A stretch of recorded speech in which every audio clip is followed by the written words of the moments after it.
দর্শক, আজ ইসরায়েল এবং আমেরিকার একটা আস্ত হাত ভেঙে গেছে।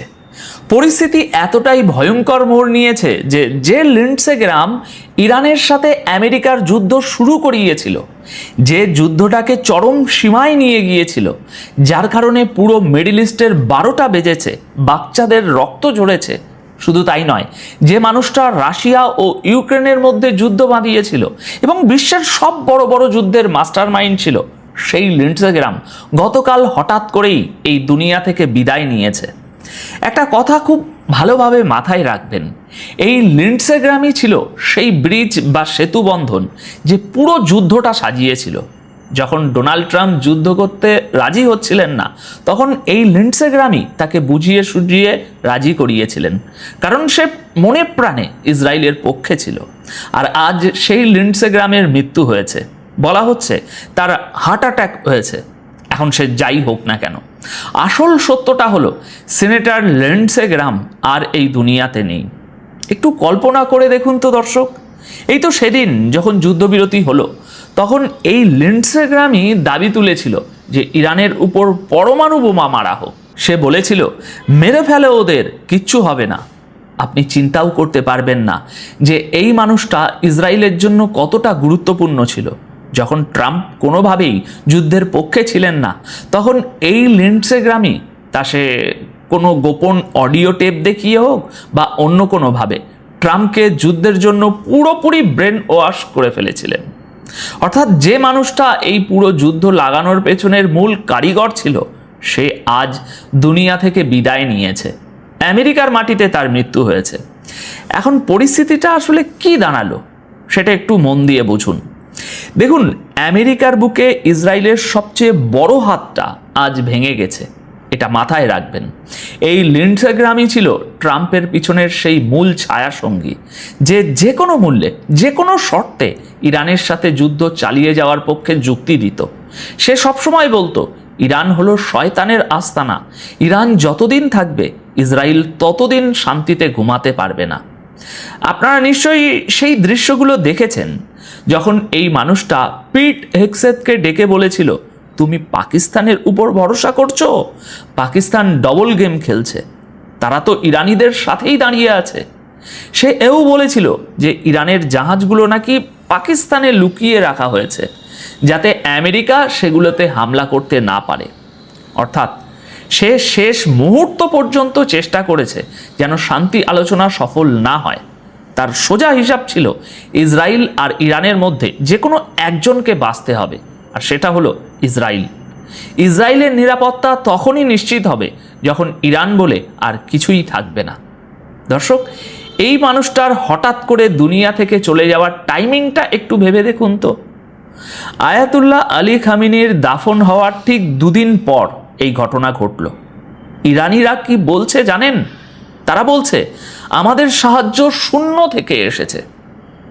সবচেয়ে অবাক করার মতো এবং রহস্যময় বিষয় হলো, ঠিক গত পরশুই মোস্তাফা খামেনি একটা কড়া বার্তা দিয়ে বলেছিলেন যে আলী খামেনির রক্তের প্রতিশোধ ইরানি জাতি নেবেই।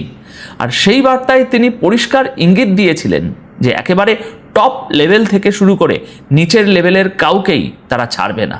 এখন সবাই জানে যে এই হিটলিস্টে নেতানিয়াহু, ট্রাম্প থেকে শুরু করে লিন্ডসে গ্রাহাম সবার নামই ছিল। আর এই বার্তার ঠিক 24 ঘন্টার মধ্যেই ইরান যুদ্ধের অন্যতম মাস্টার মাইন্ডের হঠাৎ মৃত্যুর খবর চলে এলো। এটা কি সত্যিই খুব অদ্ভুত নয়? মানুষটা তো সম্পূর্ণ সুস্থ ছিল। এই তো সেদিন সে ইসরায়েলে ঘুরে এলো, ট্রাম্পকে যুদ্ধের জন্য রাজি করাচ্ছিল। গত পরশু রাতে ইরানের উপর যে হামলাগুলো হলো, তার পেছনেও এই মানুষটার হাত ছিল। ইসরায়েলের স্বার্থে আমেরিকা এবং ইরানের যুদ্ধ চালিয়ে যাওয়ার ক্ষেত্রে এই মানুষটার গুরুত্ব কতটা ছিল তা আপনারা একটু ভাবলেই বুঝবেন। যে পাকিস্তান যখন মধ্যস্থতাকারী হিসাবে কাজ শুরু করলো, তখন তার কাছে পাকিস্তানও শত্রু হয়ে গিয়েছিল। লিন্ডসে গ্রাহামের এই মৃত্যুকে কোনো সাধারণ ঘটনা ভাবার কোনো কারণ নেই। ট্রাম্প নিজে বলেছিলেন, সে শুধু আমার সেরা বন্ধুই নয়, আমার পূর্ণ সমর্থন তার উপর আছে এবং আমার সব গুরুত্বপূর্ণ সিদ্ধান্তে সে সবসময় আমার সাথে লড়ে যায়। আমেরিকা হয়তো এখন এই মৃত্যুকে সাডেন ইলনেস বা অন্য কোনো রং দেওয়ার চেষ্টা করবে, কিন্তু এটা নিশ্চিত যে এই হঠাৎ মৃত্যুর কারণে আমেরিকার সিকিউরিটি এস্টাবলিশমেন্ট একটা বিশাল বড় ধাক্কা খেয়েছে। 2 দিন আগে মোস্তাফা খামেনি তার বাবার জানাজা শেষ করলেন, গত পরশু তিনি প্রতিশোধের বার্তা দিলেন, আর গতকাল এই খবর এলো।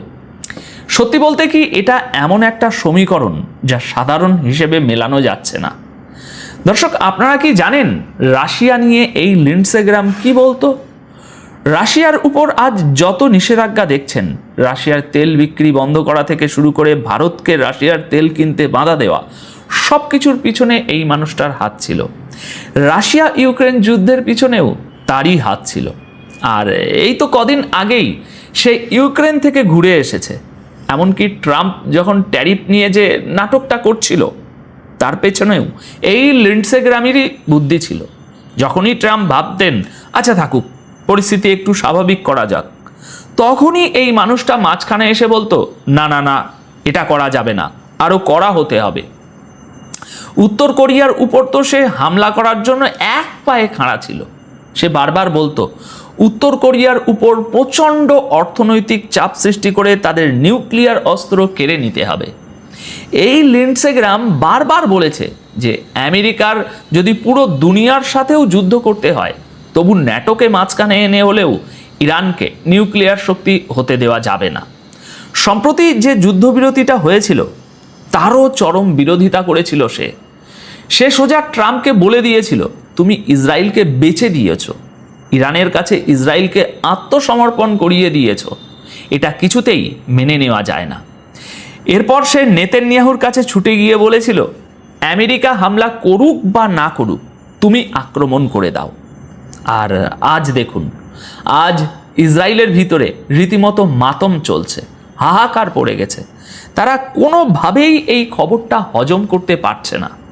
মাত্র 24 ঘন্টা আগে মোস্তাফা খামেনি বললেন যে তারা তাদের শত্রুদের খুঁজবেন এবং বদলা নেবেন, আর এর পরপরই যে মানুষটা আলী খামেনিকে মারার পিছনে সবচেয়ে বেশি সক্রিয় ছিল, সে এই দুনিয়া থেকে বিদায় নিল।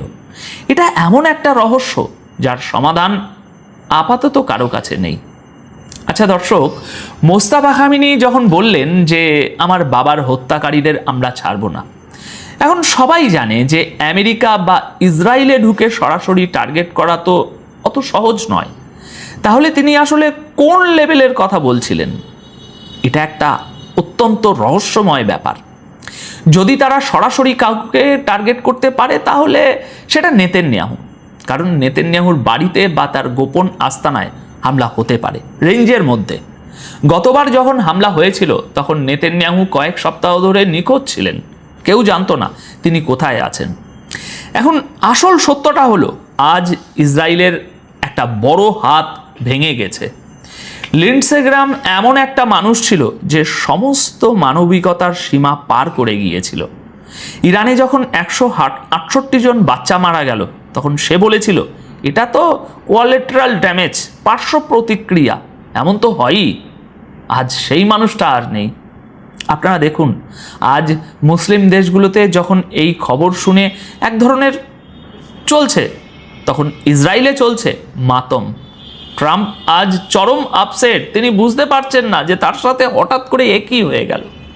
যে মানুষটা প্রতি 2 দিন অন্তর ইসরায়েলে পড়ে থাকতো, নেতানিয়াহুর সাথে মিটিং করত, আজ তার এই পরিণতি। গত পরশু যখন আমেরিকা ইরানের উপরে হামলা চালালো, তখন হয়তো এই মানুষটাই সবচেয়ে বেশি চিয়ার করেছিল, বলেছিল আরও মারো, আরও হামলা করো। আর গতকাল কয়েক ঘন্টার মধ্যেই সে দুনিয়া থেকে চলে গেল। এটা একটা বিশাল বড় রহস্য। এখন দেখার বিষয় হলো আমেরিকা এই বিষয়টাকে আগামী দিনে কিভাবে ব্যাখ্যা করে। ইসরায়েলের মিডিয়াগুলোতে আজ কান্নার রোল পড়ে গেছে। তারা বলছে আমাদের সবচেয়ে ভালো বন্ধু যে আমেরিকায় বসে আমাদের রক্ষা করত, তাকে আজ আমাদের থেকে ছিনিয়ে নেওয়া হলো। এখন সবশেষে একটা বিষয় মনে রাখা জরুরি দর্শক, এই ধরনের ঘটনার পরপরই সামাজিক যোগাযোগ মাধ্যমে নানা ধরনের দাবি, পাল্টা দাবি এবং জল্পনা কল্পনা ছড়িয়ে পড়ে। কোনো ব্যক্তির মৃত্যুর কারণ বা এর পেছনে কোনো দেশের সম্পৃক্ততা সম্পর্কে নির্ভরযোগ্য তদন্ত বা সরকারি প্রমাণ প্রকাশের আগে নিশ্চিত সিদ্ধান্তে পৌঁছানো ঠিক নয়। আগামী কয়েকদিনে এই ঘটনাকে ঘিরে যুক্তরাষ্ট্র, ইসরায়েল এবং আন্তর্জাতিক মহলের প্রক্রিয়া কী হয় সেটাই হবে সবচেয়ে গুরুত্বপূর্ণ বিষয়। নতুন তথ্য প্রকাশ পেলে পুরো পরিস্থিতির মূল্যায়নও বদলে যেতে পারে। এখন এই বিষয়টি নিয়ে আপনাদের মতামত কি কমেন্ট বক্সে অবশ্যই জানাতে পারেন। ভিডিওটি তথ্যবহুল মনে হলে একটি লাইক দিন, বন্ধুদের সাথে শেয়ার করুন, আর আন্তর্জাতিক রাজনীতি ও ভূ রাজনীতির এমন নিরপেক্ষ বিশ্লেষণ নিয়মিত দেখতে আমাদের চ্যানেলটি সাবস্ক্রাইব করে পাশেই থাকুন। আপাতত এই প্রতিবেদন তাহলে এখানেই শেষ করছি। সবাই খুব ভালো থাকবেন, সুস্থ থাকবেন। ধন্যবাদ আপনাদের সকলকে।